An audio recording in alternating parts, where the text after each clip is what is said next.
નમસ્કાર વિદ્યાર્થી મિત્રો, શિક્ષા એકેડમી ઓનલાઈનમાં આપ સૌનું હાર્દિક સ્વાગત છે। આશા રાખું છું કે આપ સૌ મજામાં હશો અને તમારી પરીક્ષાની તૈયારી પણ ખૂબ જ સારી ચાલી રહી હશે। મિત્રો, આજે આપણે એક ખૂબ જ મહત્વપૂર્ણ અને પરીક્ષાલક્ષી વિષય પર આદર્શ નિબંધ સાથે ચર્ચા કરવાના છીએ, શિક્ષિત ભારતથી વિકસિત ભારત તરફ। આ વિષય શિક્ષણ, રાષ્ટ્ર નિર્માણ અને ભારતના ભવિષ્ય સાથે સીધો જોડાયેલો છે।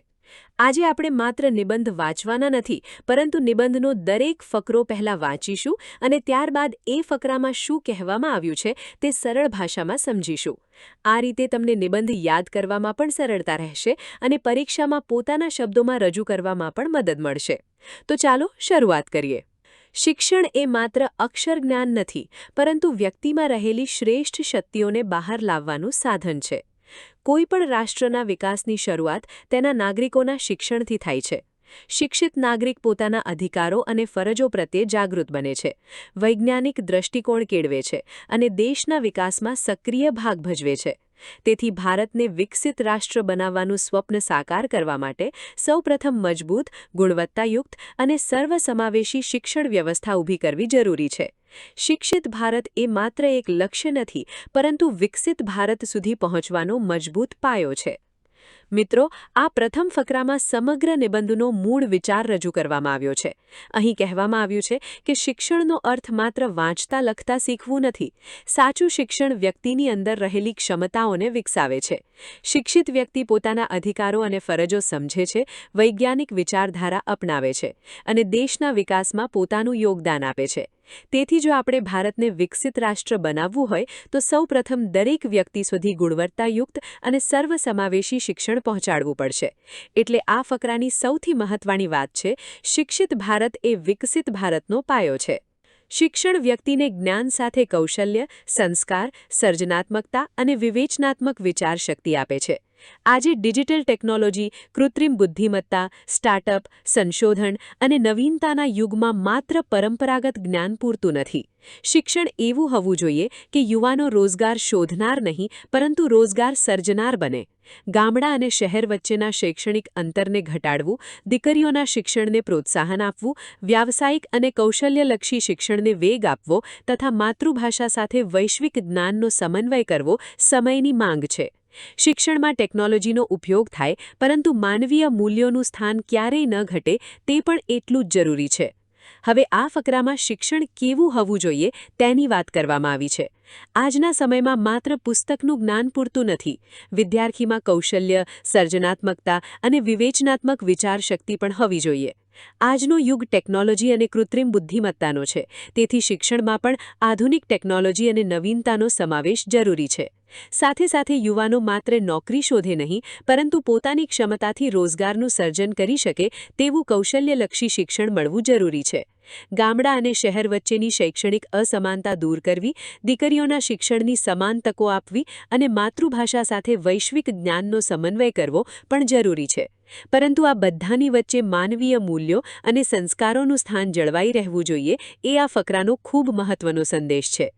વિકસિત ભારતનો અર્થ માત્ર ઊંચો જીડીપી, વિશાળ ઇમારતો અને આધુનિક ટેકનોલોજી નથી।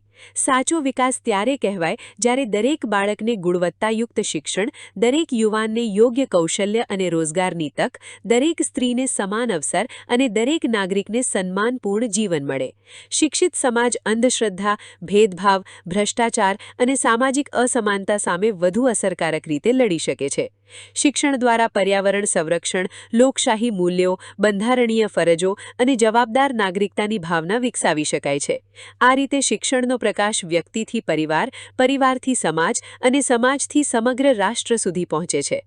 મિત્રો, અહીં નિબંધકાર ખૂબ જ મહત્વપૂર્ણ વાત કરે છે કે વિકસિત ભારતનો અર્થ માત્ર પૈસા, મોટી ઇમારતો કે આધુનિક ટેકનોલોજી નથી। સાચો વિકાસ ત્યારે કહેવાય જ્યારે સામાન્ય નાગરિકનું જીવન સુધરે, દરેક બાળકને સારું શિક્ષણ મળે, યુવાનોને કૌશલ્ય અને રોજગારની તકો મળે અને મહિલાઓને સમાન અવસર મળે। શિક્ષણથી સમાજમાં રહેલી અંધશ્રદ્ધા, ભેદભાવ, ભ્રષ્ટાચાર જેવી સમસ્યાઓ સામે જાગૃતિ આવે છે।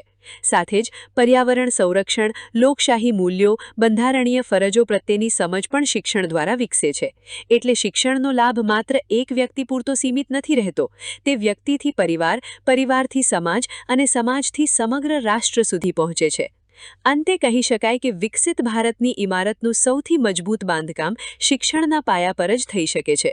શાળામાં ગુણવત્તાયુક્ત શિક્ષણ, યુવાનોમાં કૌશલ્ય અને સંશોધન, શિક્ષકોમાં સતત અધ્યયન અને સમાજમાં શિક્ષણ પ્રત્યેની જાગૃતિ, આ બધાના સમન્વયથી ભારત નવી ઊંચાઈઓ સર કરી શકે છે. શિક્ષિત નાગરિક જ સશક્ત સમાજ અને સમૃદ્ધ રાષ્ટ્રનું નિર્માણ કરી શકે છે.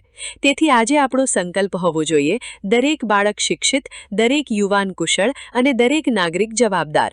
ત્યારે જ શિક્ષિત ભારતથી વિકસિત ભારત તરફની યાત્રા સાચા અર્થમાં સફળ બનશે.